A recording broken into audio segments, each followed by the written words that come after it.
สวัสดีค่ะเรื่องของพัฒนาการความเป็นประชาธิปไตยในประเทศต่างๆรอบโลกเป็นเรื่องที่น่าสนใจมากๆเลยนะคะเพราะว่าประชาธิปไตยเนี่ยจะว่าไปแล้วก็ไม่ใช่สิ่งที่อยู่ในธรรมชาติของความเป็นมนุษย์ของเรามาตั้งแต่โบราณสักเท่าไหร่เพราะว่าเอาจริงๆนะคนเราเนี่ยก็ไม่ได้ต่างจากสัตว์มากขนาดนั้นในเรื่องของสัญชาตญาณว่าใครใหญ่ใครอยู่การแก้ปัญหาด้วยความรุนแรงอะไรอย่างนี้คือในสัญชาตญาณของมนุษย์เนี่ยน่าจะเป็นไปในทางของอำนาจนิยมกันซะมากกว่าคลิปความรู้ตอนนี้นะคะเราก็เลยจะมาวิเคราะห์กันในเรื่องของบทเรียนประวัติศาสตร์เกี่ยวกับการสิ้นสุดของระบอบเผด็จการทหารและการก้าวเข้าสู่ระบอบการปกครองแบบประชาธิปไตยในประเทศที่น่าสนใจมากประเทศหนึ่งค่ะเรื่องนี้เนี่ยดูไว้เพื่อเป็นความรู้รอบตัวเอาไว้ใช้แบบเมาส์มอยเสริมรสเวลาคุยกับเพื่อนๆเรื่องการเมืองนะคะไม่ได้จะยกมาเปรียบเทียบอะไรกับประเทศไหนอะไรทั้งนั้นอันนี้ต้องบอกไว้ก่อนและประเทศที่เราจะมาพูดถึงเนี่ยก็คือไต้หวันค่ะหรือว่าสาธารณรัฐจีนนั่นเองนะคะ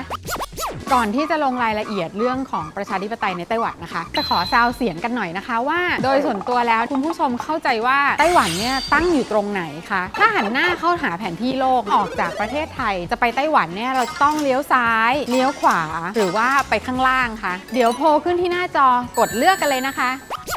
จริงๆแล้วเรื่องนี้เนี่ยมีแรงบันดาลใจจากความสงสัยค่ะตอนที่ไปเที่ยวไต้หวันมาคือกำลังดูดชาไข่มุกอยู่แล้วก็คิดเล่นๆว่าไต้หวันเนี่ยทำไมอยู่ดีๆก็เจริญเอาซะอย่างนั้นมีรถไฟความเร็วสูงมีรถใต้ดินตอนเด็กๆยังจำได้ว่าไต้หวันกับประเทศไทยเนี่ยจริงๆแล้วก็พอๆกันซึ่งก็ถ้าเผื่อว่าใครจำได้ตอนนั้นก็คือแปลว่าอายุประมาณหนึ่งแล้วนะคะก็เลยลองไปค้นประวัติของไต้หวันดูทำให้ตกใจมากๆเลยเพราะว่าเขาเพิ่งจะมีการเลือกตั้งที่เป็นประชาธิปไตยเต็มใบเนี่ยเมื่อพ.ศ. 1996 เท่านั้นเองคือแค่23 ปีที่แล้วเท่านั้นเองนะคะเราก็นึกว่าแหมเป็นประชาธิปไตยมานาน 70-80 ปีแบบบ้านเราซะอีกถามว่าแล้วก่อนหน้านี้เนี่ยเขาอยู่กันยังไงเหรอคะก็ก่อนหน้านี้ไต้หวันเนี่ยก็อยู่ภายใต้กฎอัยการศึกของรัฐบาลเผด็จการทหารยาวนานมากตั้งแต่ปี 1949 ถึง 1987 ยาวนานถึง 38 ปีเลยนะคะเป็นการใช้กฎอัยการศึกที่ยาวนานที่สุดเป็นอันดับ 2 ของโลกค่ะเป็นรองก็เพียงแค่ประเทศซีเรียเท่านั้นตายแล้ว40 ปีที่อยู่ภายใต้กฎอัยการศึกคนไต้หวันสมัยก่อนเนี่ยเขาทนได้ยังไงนะคะเนี่ยเราก็ไม่แน่ใจเหมือนกันคือคนไม่เดือดดาลเป็นหม้อไฟหม่าล่ากันเลยหรือไงก็ต้องเล่ามาอย่างนี้ค่ะว่าในยุคนั้นเนี่ยเผด็จการทหารมีการปราบปรามประชาชนที่เห็นต่างหนักมากเพียงแค่ไม่กี่ปีหลังจากที่รัฐบาลทหารขึ้นมามีอำนาจต่อจากจักรวรรดิญี่ปุ่นในช่วงหลังสงครามโลกครั้งที่2ก็เกิดเหตุการณ์น่าเศร้าเมื่อวันที่ 28 กุมภาพันธ์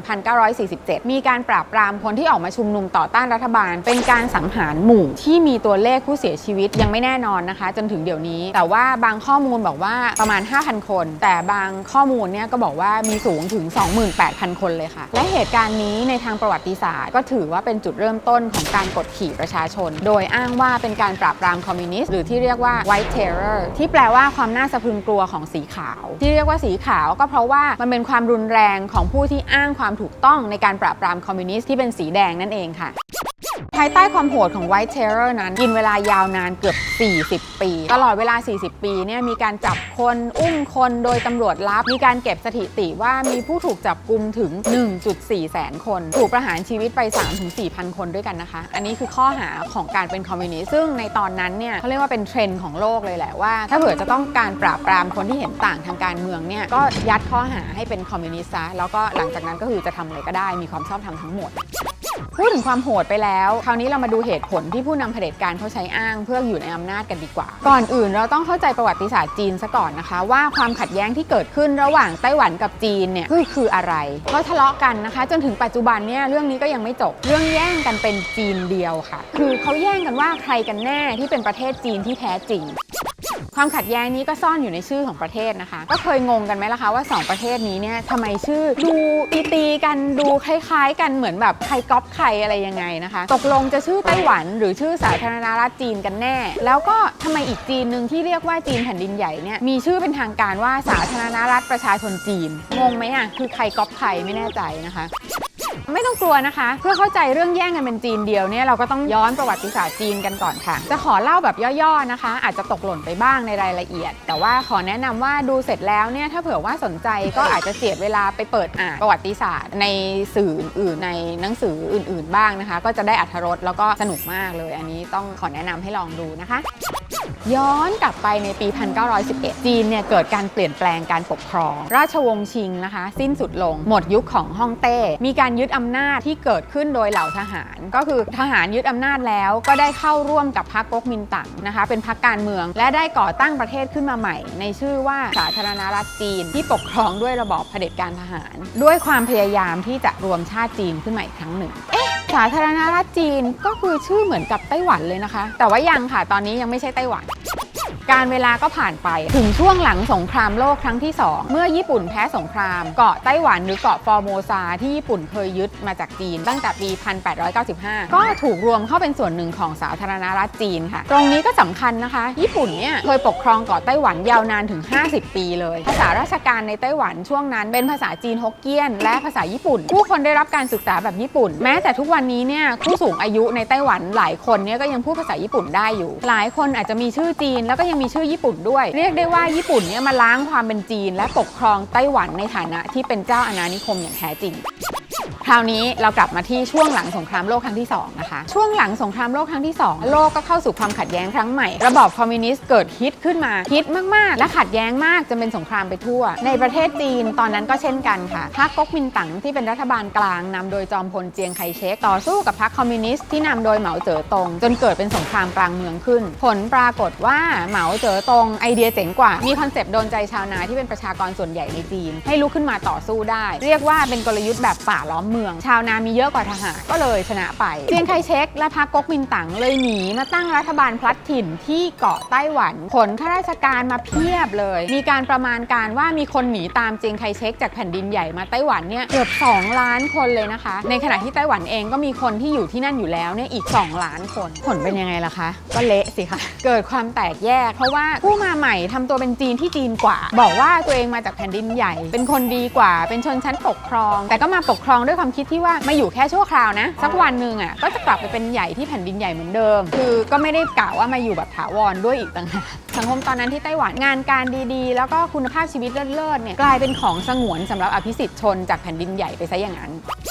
นคนที่อยู่เกาะไต้หวันมาแต่เดิมเนี่ยก็เซ็งนะคะหลังจากที่มีเจ้าอาณานิคมเป็นญี่ปุ่นมาแล้วตั้งนาน50 ปีเนี่ยก็ยังต้องมาถูกเจ้าอาณานิคมใหม่มากดขี่อีกความขัดแย้งนี้เนี่ยก็ขยายตัวออกไปสุดท้ายก็เกิดเป็นความรุนแรงและการปราบปรามอย่างหนักโดยข้ออ้างที่ว่าคนที่ก่อความไม่สงบเนี่ยเป็นคอมมิวนิสต์อีกแล้วจนเป็นที่มาของกฎอัยการศึกแสนยาวนานนั้นนะค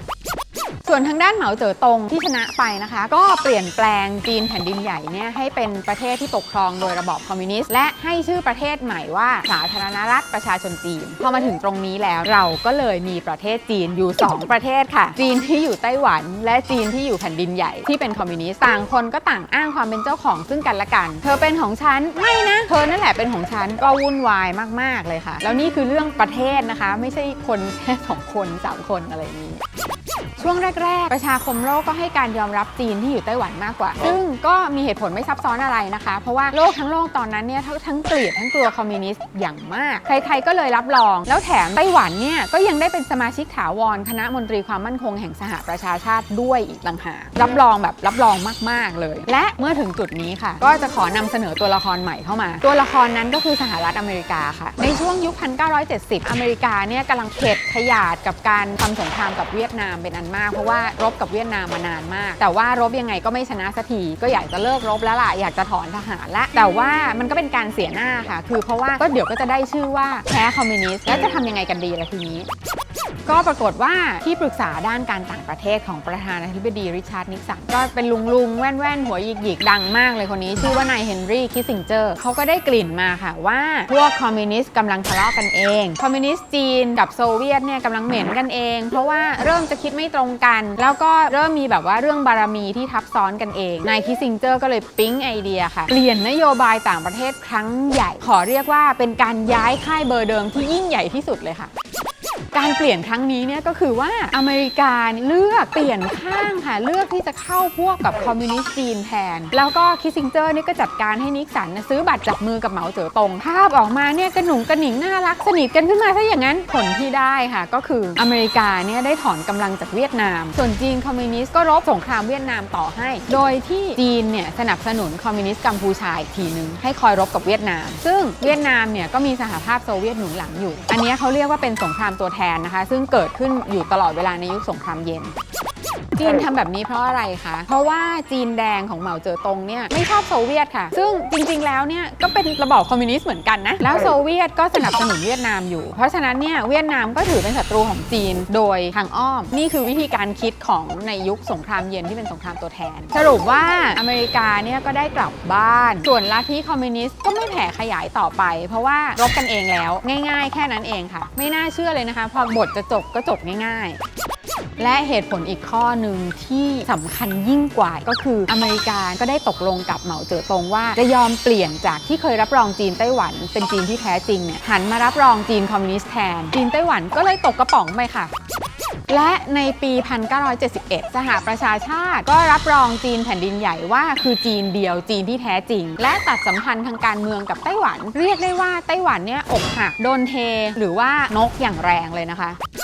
ไต้หวันเนี่ยที่อยู่ๆก็โดนเทถูกโลกทอดทิ้งก็ต้องหันมามองหาคุณค่าในตัวเองอีกครั้งหนึ่งเหมือนคนเราที่โดนแฟนทิ้งนะคะก็ต้องรู้จักทำตัวให้มีคุณค่ามากขึ้นจะมายึดติดกับอดีตถ้าควรถึงวันเก่าๆก็คงจะไม่ได้ในงานเนี่ยผู้ปกครองก็จะไม่สามารถอยู่ได้ต่อไปจะมาอ้างคนนู้นคนนี้เป็นคอมมิวนิสต์จะกลับไปเป็นจีนดั้งเดิมอีกครั้งหนึ่งมันก็เชยไปแล้วมันก็ย้อนเวลากลับไปตรงนั้นไม่ได้แล้วสรุปว่าคนเราเนี่ยต้องยอมรับความเป็นจริงแล้วก็เดินหน้าต่อไปค่ะไต้หวันเนี่ยก็เลยต้องลุกขึ้นมาสร้างชาติใหม่แล้วก็ต้องอยู่ให้รอดจากจีนที่กำลังจะกลายเป็นประเทศมหาอำนาจก็เลยจำเป็นจะต้องสร้างตัวเองให้เป็นประเทศที่มีเศรษฐกิจดีใครๆก็อยากค้าขายด้วยโดยเฉพาะสหรัฐอเมริกาและจะต้องเป็นจีนที่มีเสรีภาพแบบประชาธิปไตยค่ะแต่การเปลี่ยนแปลงก็ไม่ได้มาในทันทีนะคะพรรคก๊กมินตั๋งที่กุมอำนาจอยู่ไว้อย่างเบ็ดเสร็จเนี่ยก็ต้องค่อยๆลดอำนาจลงตามกระแสเรียกร้องของคนในประเทศที่อยากจะเป็นเอกราชและเป็นประชาธิปไตยบางคนอาจจะเรียกว่าค่อยเป็นค่อยไปบางคนอาจจะเรียกว่ายื้ออันนี้ก็แล้วแต่จะเรียกนะคะเริ่มตั้งแต่จอมพลเจียงไคเชกค่ะในที่สุดก็เสียชีวิตไปในปี 1975 ก็มีลูกชายค่ะชื่อเจียงจิงก๋อได้ขึ้นมาสืบทอดอำนาจแทนโดยที่ต้องออกมาโฆษณาว่าตัวเองเนี่ยถึงจะเป็นคนจากจีนแผ่นดินใหญ่แต่ว่าก็เป็นประธานาธิบดีของคนไต้หวันแปลว่าจะเลิกคิดกลับไปเป็นจีนเดียวนะคะคือจะเลิกคิดว่าจะได้ย้ายกลับไปเป็นใหญ่ที่จีนแผ่นดินใหญ่แถมยังประกาศไม่สืบทอดอำนาจและบอกว่าประธานาธิบดีคนต่อไปต้องไม่ใช่คนแท้เจียงและหันกลับมาเน้นเศรษฐกิจมากกว่าการทหารค่ะนอกจากนี้นะคะเจียงจิงก๋อก็ยังปล่อยให้มีการตั้งพรรคการเมืองทำให้เกิดพรรคฝ่ายตรงข้ามขึ้นชื่อพรรคประชาธิปไตยก้าวหน้าหรือว่า DPP และสุดท้ายก็ยกเลิกกฎอัยการศึกไปในปี 1987 ค่ะรุ่นลูกเนี่ยก็ใช้กฎอัยการศึกต่อมาเป็นอีก10 ปีเลยนะคะเนี่ยหลังจากเจียงจิงก๋อเสียชีวิตผู้ที่เป็นประธานาธิบดีคนต่อมาเนี่ยก็ไม่ใช่คนแท้เจียงจริงๆด้วยคนนี้ชื่อลีเติ้งฮุยค่ะเป็นประธานาธิบดีสมัยแรกในปี 1990 ท่ามกลางแรงกดดันจากสังคมที่คาดหวังให้ประเทศเป็นประชาธิปไตยมีการชุมนุมของนักศึกษาเป็นหมื่นคนเลยนะคะเรียกว่าตื่นตัวกันแบบสุดๆเลยลีเติ้งฮุยก็ทำตามสัญญาจริงๆค่ะนำประเทศสู่การเลือกตั้งได้ในที่สุดในปี 1996 และก็เป็นเขาเองนี่แหละที่นำพรรคก๊กมินตั๋งลงชิงตำแหน่งและก็ชนะอีกเป็นสมัยที่ 2ถึงจะเป็นพรรคผู้อำนาจเดิมแต่ก็ชนะมาอย่างขาวสะอาดนะคะประกาศผลเร็วไม่มีบัตรเขย่งขย่มอะไรแต่อย่างใดและไต้หวันก็ถูกนับว่าเป็นประเทศที่มีประชาธิปไตยสักทีค่ะคุณคงแปลกใจใช่ไหมคะว่าทำไมลีเติ้งฮุยเนี่ยถึงทำตามสัญญาปล่อยให้ประเทศเป็นประชาธิปไตยได้ง่ายๆทั้งที่ตัวเองเนี่ยก็อยู่ในพรรคที่ครองอำนาจแบบเบ็ดเสร็จอยู่แล้วลีเติ้งฮุยเนี่ยเขาถูกเปรียบเทียบนะคะเรียกว่าเป็นหมาป่าที่ห่มหนังแกะค่ะคือแกแอบมีใจเป็นประชาธิปไตยมาตั้งนานแล้วเรียกแบบเข้าปากหน่อยเนี่ยก็คือแบบแกแอบเนียนมากค่ะ